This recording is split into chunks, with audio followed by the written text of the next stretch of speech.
Հա, իսկականից մի հատ հետևյալը։ Հիմա հարգելի գործընկերներ, վերջին շրջանում, վերջին տարիներին արդեն մենք շատ հաճախ ենք խոսում ժամանակների պատմական լինելու եւ մտածողության փոփոխության անհրաժեշտության մասին։ Ես ուզում եմ ասեմ, որ հիմա մեր ժամանակները պատմական են նաեւ էներգետիկայի առումով, որովհետեւ մենք սովորենք մեր ավանդույթից եւ պատմությունից, որ մեր մեծագույն խնդիրներից մեկն է նա, որ մենք էներգառեսուրսներ չունեցող երկիր ենք։ Հիմա ոչ մի բան չի փոխվել, բայց այդ իրավիճակը նկատի ունեմ մեր աշխարհագրական դիրքում, տեղում բան չի փոխվել, բայց այդ իրավիճակը փոխվել է, որովհետեւ պարզվել է, որ մենք հիմա էներգառեսուրսներով շատ հարուստ երկիր ենք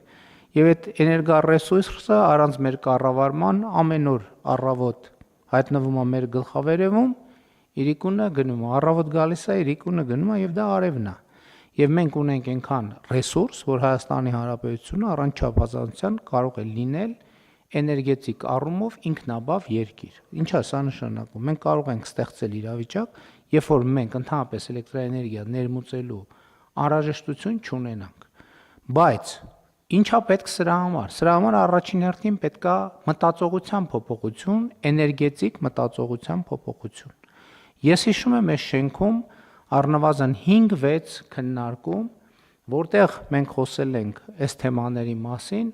եւ առաջին, երկրորդ, երրորդ, չորրորդ, 5-րդ, 6-րդ, 7-րդ, 8-րդ, 9-րդ, 10-րդ, 11-րդ, 12-րդ, 14-րդ, 15-րդ արձագանքն եղել է, որ չէ, դա չի լինի, դա հնարավոր չի, դա տեն չի, չգիտեմ, էլեկտրաէներգիան լինում այսպես, բարդ բանաձևեր, գրատախտակի վրա, A քառակուսի գումարած B քառակուսի, բաժանած այսքանի, բազմապատկած այսքանով, հավասար է 0, դրան գումարում ենք այսքան եւ այլն եւ այլն։ Բայց լավ է, որ մենք քաղաքական կամք ենք ցուցաբերել, որովհետեւ մենք այդ բանաձևերից բան չենք հասկանում։ Քաղաքական կամք ենք ցուցաբերել եւ հիմա տեսեք, մենք հիմա անընդհատ խոսվում է նրա մասին, որ տեսեք, մենք ատոմական պիտի կառուցենք, որը պիտի կառուցենք, երբ պիտի կառուցենք, ինչքան պիտի կառուցենք, որտեղ պիտի կառուցենք, բայց ես նախորդ նիստերից մեկում ասացի, որ մենք այս բանաձևերի շուրջ քննարկումների ընթացքում Հայաստանի Հանրապետությունում 2 մեծամորի ատոմակայան են ստեղծել։ Այսինքն 1141 մեգավատը բանի ատոմակայանի հզորությունը դրվածքային 400 մեգավատ է։ Այսինքն 450, 460, այսինքն 2 անգամ 460, այսինքն 2-ից ավել մենք ատոմակայան ենք ստեղծել, ընդ որում ես հիշում եմ մեր քննարկումներից, երբ որ մեր հարգելի էներգետիկ գործընկերները ասում են, որ կա ակտիվ եւ ռեակտիվ էլեկտրաէներգիա եւ այլն, արևայինը չգիտեմ, այն մեկն է արտադրում, առանց նրա այն մեկը չի լինի։ Վերջերս Գերմանիա կատարած իմ այցի ընթացքում ես լավ նորությունով վերադարձա, որովհետև պարզվեց, որ արևային տեխնոլոգիաներով հնարավոր արդեն իսկ արտադրվում է եւ ակտիվ, եւ ռեակտիվ, եւ մնացած բոլոր, այսինքն բանի այն որ լնում են, չէ, հացի տեսակներ կան։ Ենթադրենք բան, լավաշ, մատնակաշ, չգիտեմ, ինչ բան բուխանկա, էլ ինչ տեսակներ կա, հիմա այդ բանի էլեկտրական հացի բոլոր տեսակները արևային էներգետիկան արտադրում է։ Հիմա մեզ պետք է կենտրոնանալ կուտակման վրա, որպեսզի մենք, երբ որ արևը եկավ, իր էներգիան վերցնենք եւ մեր էներգետիկ կարիքները բավարարենք այնքան ժամանակ, մինչև արևը կպտտվի, նորից հետ կգա եւ մեր ռազմավարությունները պետքա հենվեն սրա վրա։ Բայց ելի եմ ասում, մեր եւ ոլորտի մասնագետների եւ ընդհանրապես մեր բոլորի էներգետիկ մտածողությունը պետքա փոխվի։ Եվ ես ձեզ ավելին ասեմ, մենք Գերմանիա կատարած այցի ընթացքում այցելեցինք նաեւ մի տեխնոլոգիական քաղաք,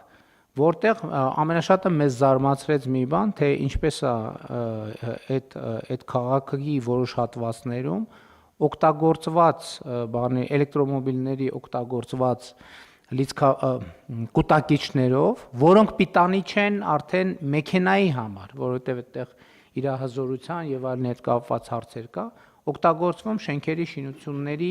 էներգետիկ կարիքները հոգալու համար։ Եվ մենք մտանք այդ տարածքը եւ ճիշտ ասած ապշած էինք, որ տենց շարած էին, պարոն Միրզյանը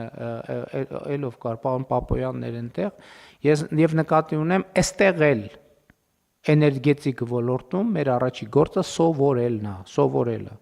Ոլորտի մասնագետները, ամենահարգելի մասնագետները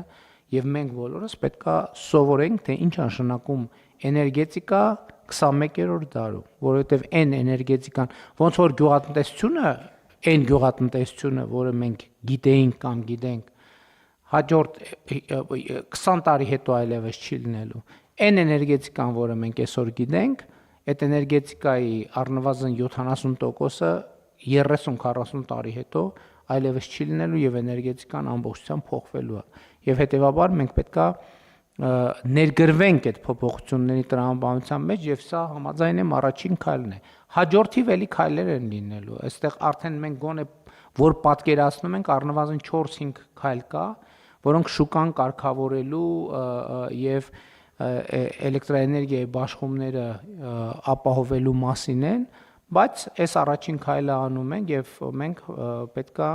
այս ճանապարհով շարունակաբար գնանք։ Իհարկե մենք աշխատում ենք եւ աշխատելու ենք նաեւ կանաչ ջրածնի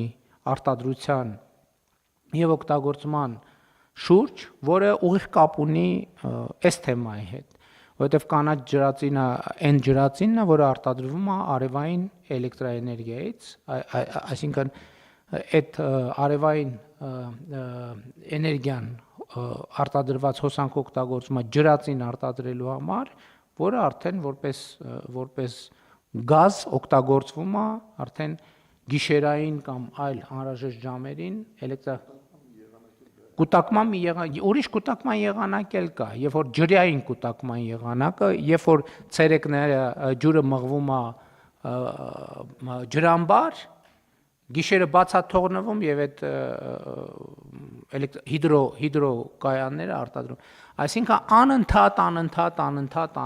նոր բաներ են գալիս, նոր տեխնոլոգիաներ են գալիս եւ մեր խնդիրը եւ մանավանդ այսօր մեր հարաբերությունները այդ տեխնոլոգիաները կրող երկրների եւ կենտրոնների հետ մեզ թույլ են տալիս, որպեսզի մենք հասանելիություն ունենանք առնվազն նախնական մակարդակում եւ մենք պետքա ավելի ու ավելի շատ մեծ ուշադրություն դարձնենք։ Եվ պարոն Խուդայցյան, ես այս խնդիրը առաջադրում եմ, պարոն Մեսրոպյան, նաեւ գիտեք ինչ, ոչ միայն հարգալից բան չկա, երբ որ մենք ասում ենք, որ ոլորտի մեր մասնագետները պետքա վերապատրաստվեն։ Դրա վրա պետքա ռեսուրս ծախսել։ Հարգելի գործընկերներ, ես Հայաստանի Հանրապետության վարչապետն եմ, ես կառավարման ակադեմիա գնում եմ դասերի եւ դա լուսաբանում եմ, որ երբ որ մենք խոսում ենք, ընդ որում ձևական չեմ գնում, պարտաճանաչ գնում եմ դասերի, նստում եմ դաս եմ անում։ Եվ դա անում եմ այդ թվում նրա համար, այլոց բացի նրանից, որ դա ինձ պետք է ուղղակի, այդ թվում նրա համար, որ ոչ մեկի համար բան չհնչի, որ ես ասում եմ, որ մենք պետք է սովորենք, որ պետք է վերապատրաստվենք, բոլորին է վերաբերվում։ Եվ դա վերաբերվում է նաև էներգետիկ ոլորտի մեր հարգելի մասնագետներին, որովհետև 70-ականների ընդհանրապես որևէ գիտելիք, որևէ բանի մասին որևէ գիտելիք, որը չի թարմանում այսօրվա ամենավերջին տվյալով, ինքը խնդրահարույց է, ինքը չի կորում ոչ միտեղ, բայց անդադ նոր շերտեր են հայտնվում այդ գիտելիքի եւ այդ բազան շատ լավ է, որ այդ գիտելիքը մենք ավելի արդյունավետ ծառայեցնենք մեր երկրի զարգացման օրակարգին։ Ու սա process-ի շատ կարևոր մասն է։ Պետք է գործակցել, համագործակցել եւ ուսաշատ ոլորտների է վերաբերում։